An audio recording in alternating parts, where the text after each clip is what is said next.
Assalamualaikum warahmatullahi wabarakatuh.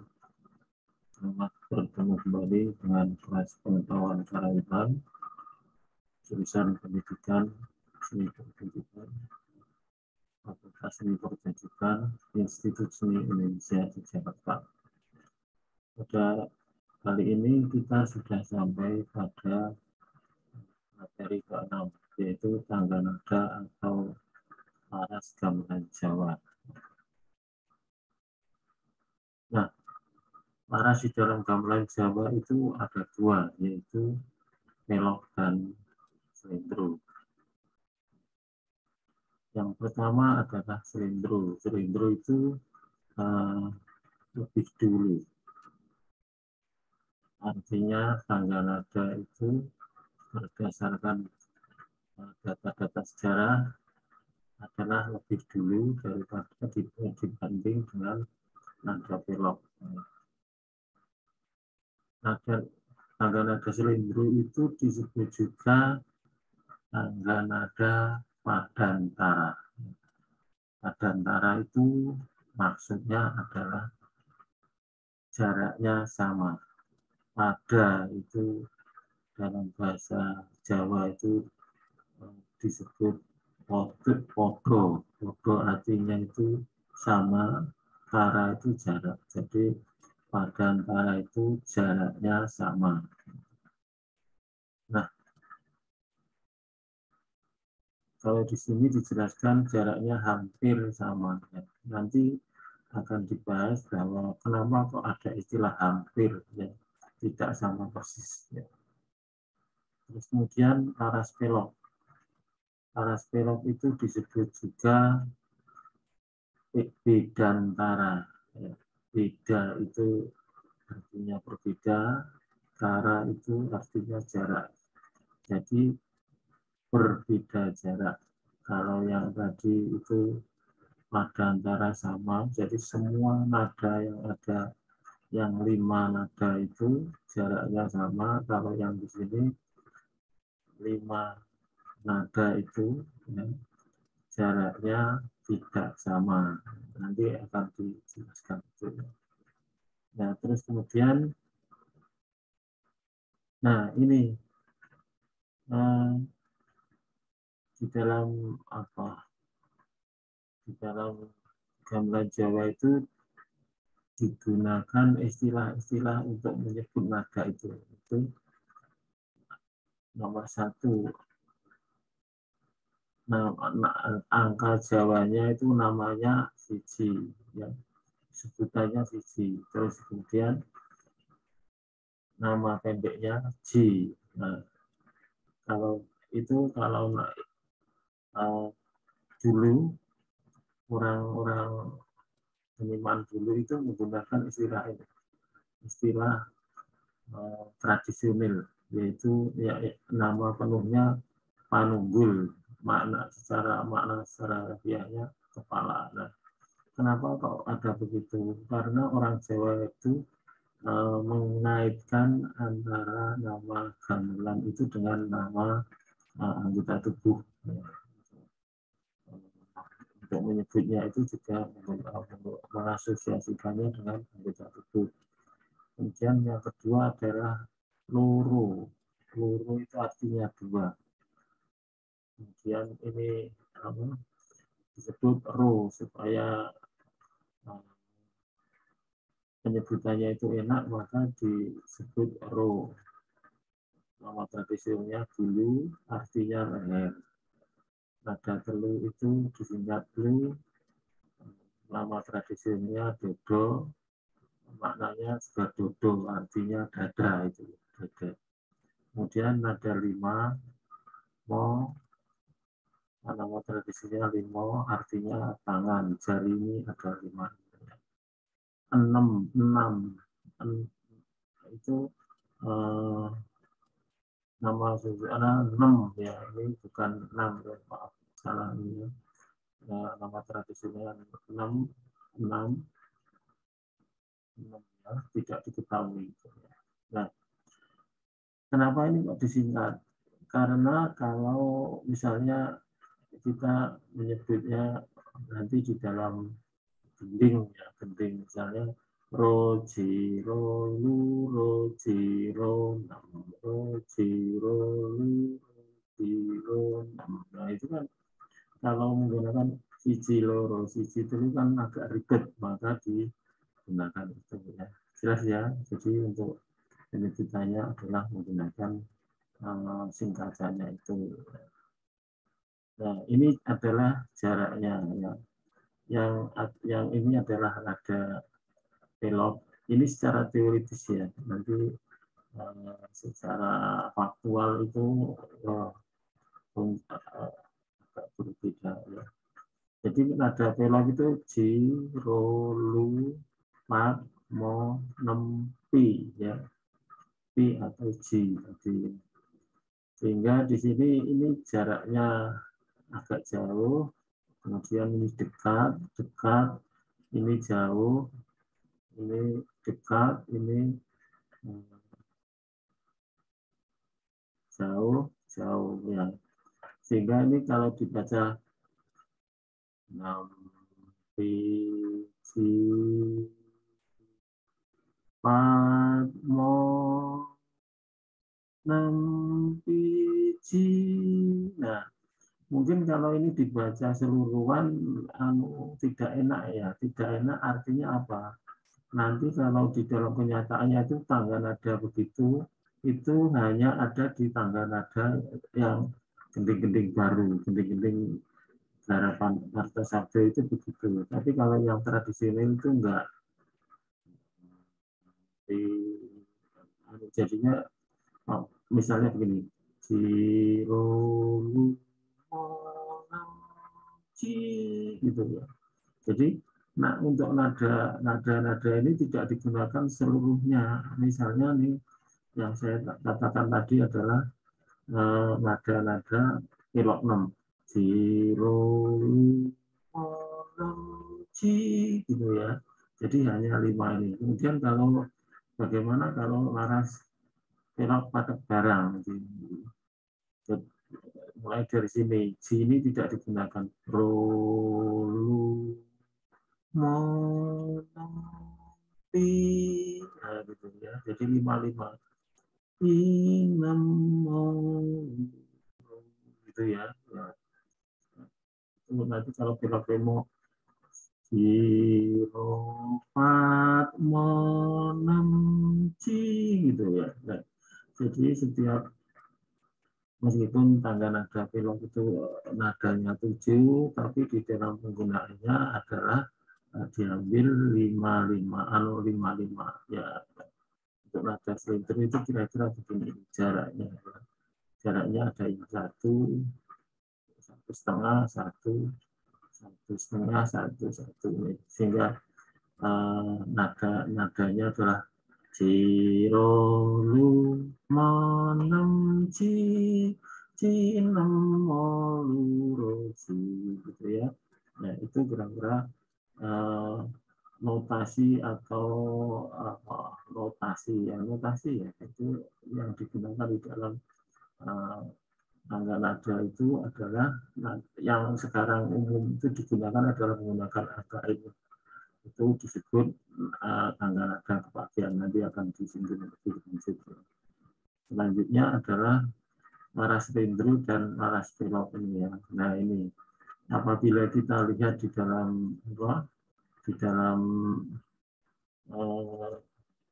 bagan ini atau di dalam apa ini namanya ya, di dalam bagan ini maka akan terlihat begini, yang ini adalah nada beloknya Cirolu monompi ya. Kemudian ini yang seringnya ya.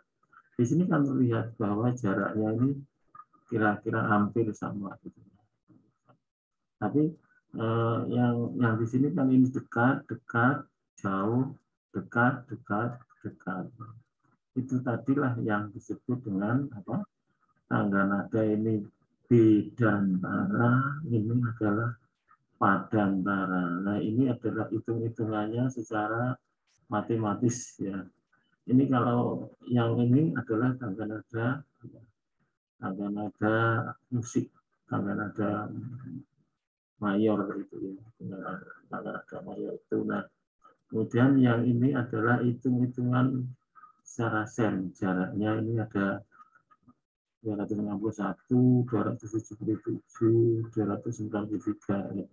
Ini adalah semata-mata hanya untuk menunjukkan bahwa ini kalau dibanding antara tangga nada pilot, tangga nada selindro, dan tangga nada diatonis, ya itu adalah begini ini, kira-kira jaraknya begini ini untuk memberi gambaran Anda tentang jarak itu ya. Nah, perlu diketahui bahwa gamelan nada gamelan itu biasanya disebut dengan pentatonik ya, pentatonik karena apa, menggunakan 5 nada ya. Nada ini ya. Kalau di musik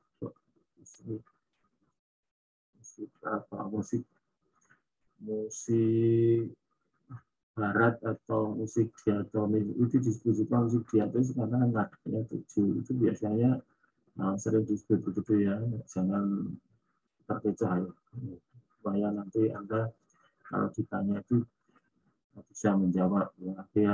Nah, terus ini adalah, nah tadi di dalam gamelan kan ada laras ya, laras lindru dan laras melok. Nah, ini jenis larasan. Ya, jenis larasan itu adalah di dalam gamelan Jawa itu meskipun secara teoritis sama, tapi kenyataannya itu tidak sama. Tidak sama itu artinya masing-masing orang itu, masing-masing daerah itu mempunyai ciri khas tersendiri. Jadi ini jenis larasan ini maksudnya adalah bagaimana tangga nada per daerah itu. Nah, secara garis besar itu ada 2 di dalam gamelan Jawa, yaitu gamelan larasan Larasati dan larasan Sundari nanti ya. Yang pertama ini adalah larasan Larasati. Itu larasan Larasati itu untuk gamelan daerah Yogyakarta, larasan gamelan Jawa daerah Yogyakarta.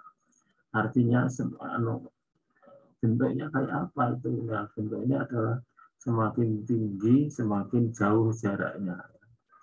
Semakin ini misalnya selindro tadi kan padantara ya, hampir sama. Nah itu semakin nadanya ke atas semakin jauh. Itu untuk larasan gamelan gaya Yogyakarta. Yang di Surakarta itu namanya larasan Sundari. Kebalikannya, kalau tadi semakin tinggi jaraknya semakin jauh, tapi kalau di gamelan Surakarta itu semakin jauh semakin dekat. Nah, apa itu efeknya apa? Efeknya adalah gamelan-gamelan gaya Yogyakarta itu cocok untuk karakter gagah. Bukan efek ya, tapi latar belakang. Latar belakang itu artinya kenapa orang Jogja kok menggunakan larasan gamelan Larasati, semakin tinggi semakin jauh jaraknya. Itu cocok untuk karakter gagah. Kenapa kok karakter gamelan Jawa Barat Jakarta karakternya gagah? Nah, seperti diketahui bahwa Yogyakarta itu kalau dirunut dari sejarah Mataramnya, Keraton Yogyakarta itu selalu menentang penjajahan Belanda. Oleh karena itu, genting-gentingnya adalah selalu memperlihatkan kegagahan atau kemaskulinan itu. Sedangkan di Surakarta itu gamelannya Sundari itu karena dia sudah tidak mempertimbangkan kegagahan itu, tapi akan tetapi lebih menekankan kepada keluasan ya. Keluasan, lemah lembut itu jadi cocok untuk gamelan yang larasan Sundari itu. Terus kemudian sekarang embat. Embat itu apa sih? Embat itu ya, ini kalau yang jenis selarasan ini adalah secara daerah Yogyakarta dan Surakarta itu berbeda. Nah, kalau di embat ini lebih di dalam lagi. Jadi meskipun di Surakarta dan Yogyakarta itu ada embat Larasati dan Sundari. Nah, di dalam Larasati maupun Sundari itu nantinya setiap orang itu mempunyai kesenangan tersendiri-sendiri ya, kesenangan tersendiri-sendiri ya. Jadi misalnya saja nanti misalnya saya senang untuk gamelan yang untuk laras pilot 5 atau pilot 6 itu enak. Nah, itu biasanya orang Jawa akan meminta begitu kalau orang pada yang laras. Sehingga gamelannya itu nanti kalau sudah jadi enaknya itu paling enak itu digunakan untuk laras itu. Nah, artinya jadi kalau embat ini adalah sudah kesenangan masing-masing orang. Nah, kalau yang larasan, jenis larasan Larasati dan Sundari itu tadi adalah kesenangan daerah, ya, ciri khas daerah. Tapi kalau embat itu sudah ciri khas masing-masing orang, ya, masing-masing orang. Saya senang larasan begini, enak yang untuk selindro, Songo, atau selindro Mawiro, nah itu namanya embat. Ini ya, jadi ini misalnya saja contoh jarak antar nada gamelan selindro Yogyakarta Gender. Ini saya membandingkan ini yang jurusan Pedalangan ISIS Jakarta, jurusan Karawitan ISIS Jakarta, Ki Margiono, Ki Udreko, Aneng, dan Timbul Hadi Prayitno. Ini adalah punyanya jurusan Ki Margono ini adalah kalau nggak salah dalang ya. Ki Udreko ini dosen jurusan pedalangan. Pak Aneng ini juga jurusan pedalangan. Nah, gamelannya itu ya Pak Timbul Hadi Prayitno ini dalang Jogja yang sangat terkenal. Nah, di sini jelas ya, ini semuanya adalah gamelan selindro semua. Nah, ini adalah jarak antara nada ji dan ro, ini ro dan lu, dan mo dan nem dan ji dan seterusnya. Nah, di sini akan bisa terlihat ya, jaraknya ini 237 sen. Ini menggunakan sen ya ukurannya. Ini 257, 250 dan seterusnya. Artinya apa? Nah, kalau kita bandingkan ke bawah ini juga beda ya. Bahkan ini sangat jauh. Antara 97 dengan 280. Ini yang tertinggi ini. Inilah yang disebut embat ya. Jadi jangan memikirkan terlalu sulit ya, bahwa embat itu apa? Embat itu artinya adalah perbedaan jarak di antara tangga nada yang sama, mungkin begitu. Ini yang selindro. Kemudian selanjutnya ini yang pelok ya. Ini untuk laras demung saja. Nah, ini ya. Jadi nanti sudah kita yang punya gamelan sama, terus ini jaraknya yang berbeda-beda. Ya. Ini yang diukur adalah nada yang zero loop monopoli. Nah, gitu ya. Nah, ini jaraknya sangat ini yang terendah, ini adalah yang paling jauh ya, gitu ya. Paling sedikit ya, bukan terendah. Yang ini paling sedikit ini, yang ini paling banyak ya, jaraknya gitu ya. Nah, karena laras pelok ini adalah 7 7 nada, maka jaraknya tidak seperti yang selindri tadi. Perbedaan jarak itu tidak se ekstrim yang selindri tadi. Itu ya. Ini adalah Pak Anggar ini sekarang beliau menjabat menjadi Torek 1 ya, di Isi Yogyakarta. Nah, sekarang notasi yang tadi adalah notasi angka. Itu di mana itu ya? Nah, ini.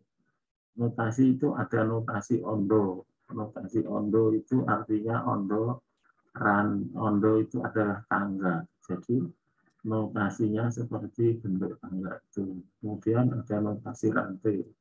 Rantai itu adalah rantai, itu rantai sepeda motor, rantai sepeda dan seterusnya. Seperti itu. Kemudian notasi Sariswara. Notasi Sariswara itu adalah ciptaan atau buatan dari Ki Hajar Dewantara. Nah, notasi kepastian itu adalah notasi yang tadi.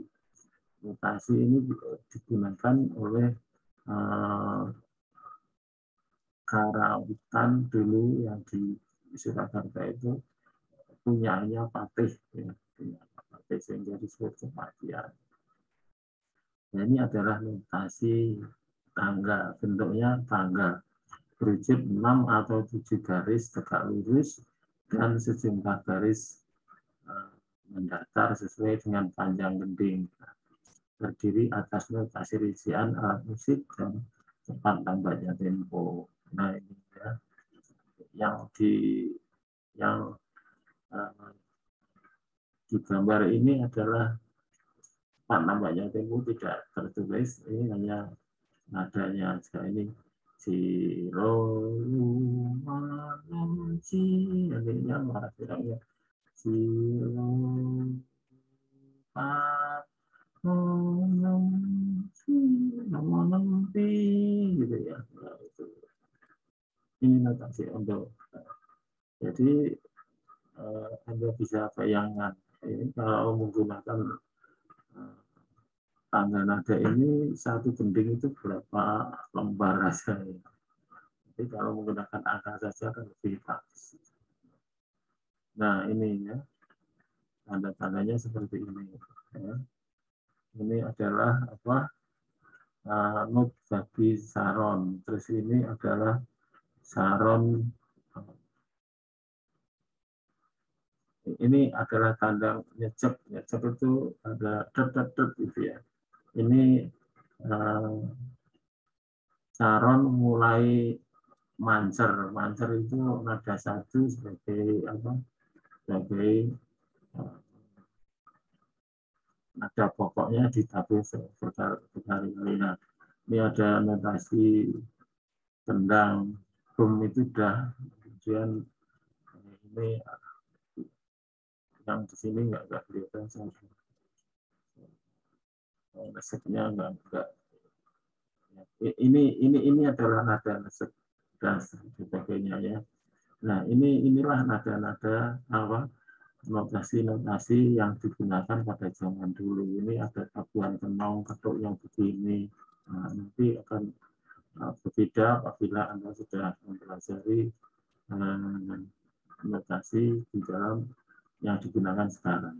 Nah, ini adalah notasi ondo yang tadi. Ini sudah berbentuk gending. Ya. Ini misalnya ada 6 6 6 6 6 6 zero zero 6 cici 6 monem gitu membacain itu ya, kira-kira bayangannya ini adalah untuk apa tanda nada untuk notasi ondo. Nah, ini notasi rantai. Ya. Notasi rantai itu adalah terdiri dari 7 garis mendatar dan sejumlah titik yang menghubungkan dengan garis melengkung tadi seperti rantai. Nah ini ya, ini berarti ro ji ro lu ji ro lu lu nam ma lu nam ma lu ji ro nam ro ji ro ji ro nam. Gitu ya. Anda bisa bayangkan berarti orang dulu itu keindahannya juga dipertimbangkan. Gambarnya kan lebih indah daripada angka-angka yang ya ini notasi angkanya menjadi begini, rho zero, nah ini titik duanya menjadi begini ya. Tuh. Nah ini adalah notasi rantai untuk gending-gending yang berbeda. Titik dua lagi.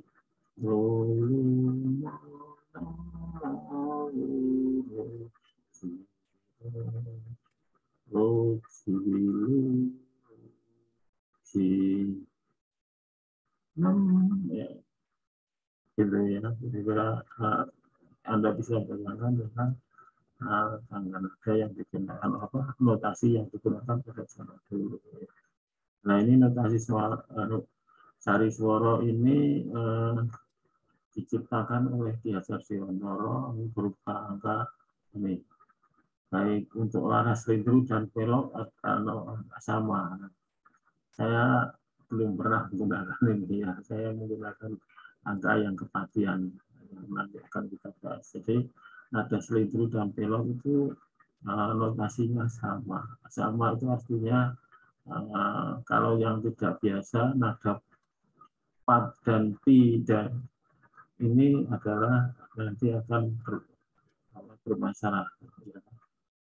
Bermasalah itu artinya kalau nada pat itu di pelok itu biasanya nadanya adalah aneh atau enggak enak itu, tapi kalau di selindru itu adalah tidak seperti itu ya. Oke, ya. Ini notasi kepatian.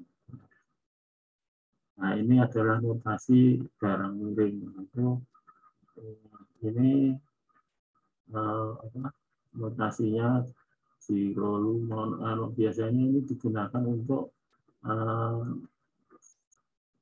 gending-gending yang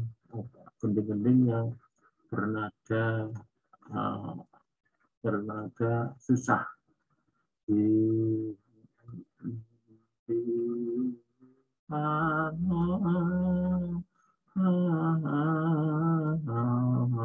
gitu.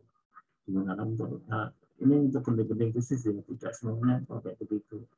Untuk gending-gending yang lalang, gending-gending apa itu yang menggambarkan kesedihan itu biasanya gending-gending untuk mengiringi jenazah atau pada waktu ada jenazah itu biasanya menggunakan gending-gending susah. Seperti diketahui ya, jadi orang Jawa itu dulu ketika ada